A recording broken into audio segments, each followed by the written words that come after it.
بلوچیوں کی ایسی کیا ناراضگی ہے ہمارے بلوچی بھائیوں کی جو آج تک ہماری ریاست کے جو لوگ ہیں ایوانوں میں بیٹھے جو حکمران ہیں وہ ان کو حل نہیں کر پائے، ان کے مسائل ان کو حل کر کے دے نہیں پائے. حل کیا ہے اس کا؟ شکریہ جی. میں سمجھتا ہوں کہ بلوچستان کے بارے میں جو اسلام آباد میں ایک مائنڈ سیٹ ہے، ان میں پولیٹیشن بھی ہیں، ان میں میڈیا اور جج اور کے لوگ بھی ہیں، بیوروکریسی بھی ہے.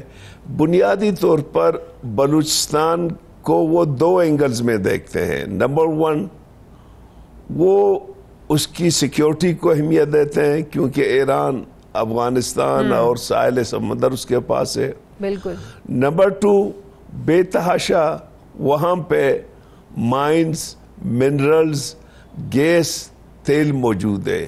بالکل. یہ دو امپورٹنٹ چیزیں جو اسلام آباد کی اس مائنڈ کے ذہنوں میں یہاں کی عوام ہے اس کو وہ اہمیت نہیں دیتے ہیں. فرینکلی آپ کو کہتا ہوں. صحیح.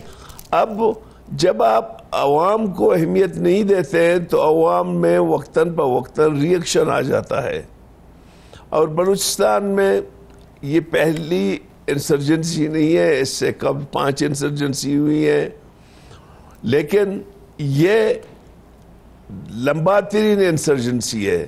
سوال یہ ہے کہ جب تک آپ اپنی مائنڈ سیٹ کو بلوچستان کے بارے میں چینج نہیں کرتے، بلوچستان کے عوام کو اہمیت نہیں دیتے ہیں اور صرف 15 سیٹوں کو اہمیت دیتے ہیں کہ جی بلوچستان کی قومی اسمبلی میں 15-16 سیٹیں ہیں، ان سے کیا فائدہ؟ تو بلوچستان کو جب تک آپ اپنی ایک مضبوط فیڈریٹنگ یونٹ کے طور پر اس کو ڈیل نہیں کرتے جو 77 سالوں سے نہیں ہو رہی ہے، تو یقیناً مشکلات آئیں گے.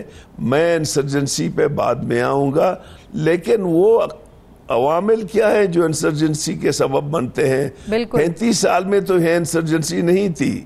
77 کے بعد انسرجنسی ختم ہوئی، تب جا کے 2003-2002 میں اور خاص طور پر 9 اکبر بگٹی کے شہادت کے بعد پھر یہ زوروں پہ آ گئے. 2006 کے بعد. تو میں آپ سے فرینکلی کہتا ہوں کہ بلوچستان کا جو عوام ہے، جو 2024 کے الیکشن وہ ہے یا اس سے پہلے کے الیکشن جو ہیں، ان میں اب بلوچستان کے عوام کو ان کا ووٹ کا بھی حق چھینا ہے. ہم جیسے اکا دکا کبھی آتے ہیں کبھی نہیں آتے ہیں. یہ جو سو کالڈ یہ الیکٹیبل نہیں ہے، سلیکٹیبل ہیں. یہ وہی ہیں جو مشرف کے جو ہے نا کاف لیگ میں تھے. 2008 میں پھر ان کو حکم ملا آپ مسلم لیگ میں جائیں، اب پیپلز پارٹی میں جائیں. 2013 میں ان کو حکم ملا جی آپ مسلم لیگ میں جائیں، پھر باپ پارٹی میں بنایا. ابھی پھر 2014 میں ان کی جو ہے نا پوسٹنگ ٹرانسفر ہوئی ہے، وہ کچھ مسلم لیگ میں گئے کچھ باپ میں. آپ لوگ کہتے نہیں کہ جی بلوچستان کے عوام کے لوگ ہیں حکومت وہی کر رہے ہیں. دیکھیں یہ بلوچستان کے عوام کے حقیقی نمائندے نہیں ہیں، یہ لائے جاتے ہیں.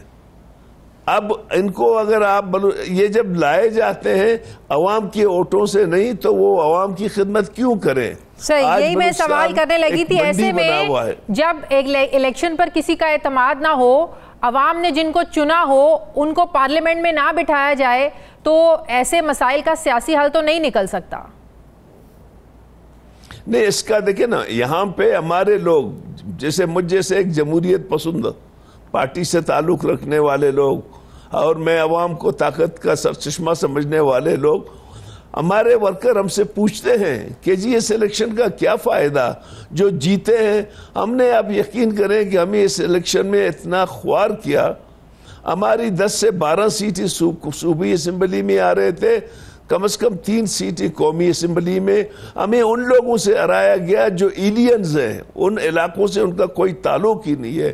اب جیسے گوادر اور تربت ایپی سینٹر ہے ملیٹنسی کا، وہاں قومی اسمبلی میں جیتا ہوں اور رزلٹ کسی دوسرے کے حق میں آیا ہے جو نہ تربت کا ہے نہ کوئی اس کا ہے، گوادر کا ہے.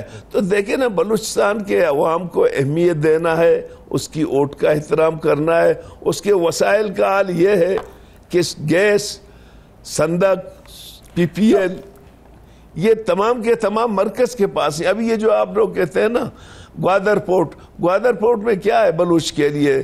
93% چائنیز کمپنی لے جا رہا ہے، 7% فیڈرل گورنمنٹ لے جا رہا ہے. ریونیو میں ٹکا نہیں ہے، نوکریوں میں ایک نہیں ہے. تو بیسیکلی ڈاکٹر صاحب یہ ریاست کے خلاف جو نفرت ہے وہ بتدریج اسی لیے بڑی ہے کہ وہاں پر ان کے جو حقوق تھے، جن پر سب سے پہلا حق بلوچیوں کا تھا، اس صوبے کے عوام کا تھا، ان کو نہیں دیا گیا.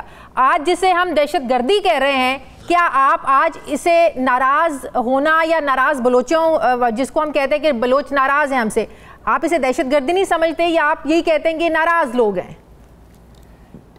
دیکھیں، میں آپ سے عرض کروں کہ ہر بے گناہ شخص کے اس کو مارنا ایک دہشت گردی ہے، قابل مذمت ہے. وہ چاہے پنجابی مزدور ہو، صحیح، بلوچ بزگر ہو یا سندھی اجام ہو، سب قابل مذمت ہے. لیکن اس کو اس طرح بھی نہیں دیکھ لیں.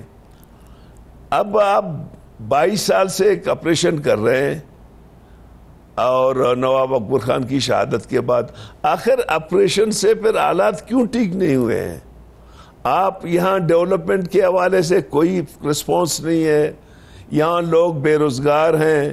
یہاں پہ میں آنیسٹلی آپ کو کہتا ہوں کہ آپ مجھے ایک جو ادارہ ہے پنجاب کے، اپنا اسلام آباد کا، 73 سے زیادہ آٹونومس باڈیز ہیں، 40 سے زیادہ آپ کے ڈویژن ہیں، ان میں کتنے بلوچستان کے لوگ ہیں؟ بلوچ کو تو چھوڑو، بلوچستان کی بات کرو. تو دیکھیں نا، جب آپ ایک 43% پاکستان کو آپ اپنا وہ اہمیت نہیں دیتے ہیں جو اس کی ضرورت ہے، اس کا نوجوان تو فرسٹریٹ ہے. کل ایپیکس کمیٹی کا اجلاس ہوا، اختر بینگل صاحب کو بلایا گیا، وہ نہیں گئے. جب ان سے پوچھا گیا تو انہوں نے کہا کہ ایپیکس کمیٹی کا اجلاس ہوا، میٹنگ کتنی دیر چلی ہوگی؟ 2 گھنٹے 4 گھنٹے. جن لوگوں کو بات 70 سالوں سے سمجھ میں نہیں آ رہی ہے، وہ 2 گھنٹے میں 4 گھنٹے میں ہمارے مسائل کیا سمجھیں گے، کیا سنیں گے؟ تو پھر سوال یہ اٹھتا ہے کہ جو لوگ جن کا تعلق ہے، جو وہاں کے عوام کے ووٹوں سے آ کر بیٹھے ہوئے ہیں، جب وہی ایسی میٹنگز میں شریک نہیں ہوں گے، مسائل نہیں بتائیں گے، پھر الٹا تنقید ہوتی ہے آپ لوگوں پہ. نہیں، لیکن ایسا نہیں ہے. یہ ہمیں ایپیکس کمیٹی میں نہیں بلایا، نہ ایپیکس کمیٹی کے ممبر ہیں. بلوچستان کے پولیٹیکل پارٹیز کو پی ایم صاحب نے بلایا، جہاں وہاں پہ عسکری قیادت بھی تھی، چیف آف آرمی اسٹاف بھی تھا، اور اس کے ٹیم بھی تھی، جس میں نیشنل پارٹی تھا، جس میں جے یو آئی، اس میں آپ کا اپنا این پی تھا، باپ تھا، پیپلز پارٹی تھا. یہ پولیٹیکل پارٹی کا وہ بنایا. ہم گئے تھے، ہم نے اپنا کیس رکھا. میں آپ سے عرض کروں کہ اگر بلوچستان کو آپ صحیح معنوں میں فوکس کریں، یہاں کے نوجوانوں کی محرومیوں کو فوکس کریں، یہاں اتنا سب سے زیادہ یوتھ یہاں پہ پڑا ہوا ہے، بلوچستان میں پڑا ہوا 60-70%. اب جب تک آپ اس کے مسائل کو فوکس نہیں کرتے تو رکاوٹ کیا ہے ڈاکٹر صاحب؟ رکاوٹ کیا ہے؟ یہ کوئی نئی باتیں تو نہیں ہے جو آپ کر رہے ہیں یا ہم سن رہے ہیں. بلوچستان کے عوام کے حقوق، وہاں کی تعلیم، وہاں کا انفراسٹرکچر. جی، رکاوٹ محترمہ وہی مائنڈ سیٹ ہے جس کو بلوچستان کے وسائل چاہیے، بلوچستان کی اسٹریٹجیکل وہ چاہیے، اور وہاں کے عوام کی، اگر اس کے عوام کی اہمیت ہو تو یہاں جو ہے نا کیوں اپنے الیکشن بکتے ہیں. یہاں پہ اس دفعہ تو الیکشن تو نہیں ہوئے، یہاں تو منڈی لگا ہوا تھا، جو بھی زیادہ پیسہ دے دے. ڈاکٹر صاحب، پرائم منسٹر نے کل یہ کہا کہ دہشت گردی باہر سے ہوئی، انڈین ایجنسی را ملوث ہے، باہر کے لوگ ملوث ہیں، لیکن سہولت کاری اندر سے ہو رہی ہے. تو ایسے لوگوں کے ساتھ توانی ہاتھوں سے نپٹیں گے، ان کو ہم کچل دیں گے. دیکھو آپ کا جب آپ کا اندرونی طور پر آپ ڈی اسٹیبلائز ہوں گے، اس میں آپ کے جو دشمن ہیں اس سے فائدہ اٹھائیں گے. آج یہی ہو رہا ہے. صحیح. آپ نے کس نے کہا کہ مشرف کو کہ نواب اکبر کو شہید کر لو؟ وہ تو انٹی پاکستانی نہیں تھا نا. اب نہ وہ انٹی جو ہے نا سی پیک تھا، اس ٹائم تو سی پیک شروع بھی نہیں ہوا.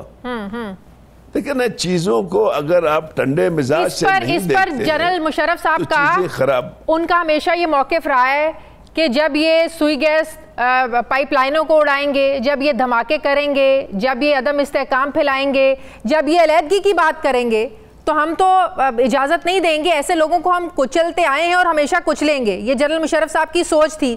تو آج بھی یہی سوچ پرویل ہوتی نظر آ رہی ہے کہ جو ان کاموں میں ملوث ہوگا اس کے ساتھ سختی سے نپٹیں گے. نہیں، آپ بے شک سختی سے نمٹیں، لیکن گیس تو 1957 میں ڈسٹریبیوٹ ہوئی نا.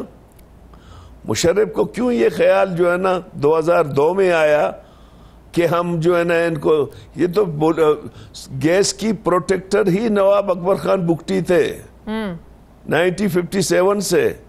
دیکھیں حقائق تو یہ ہیں.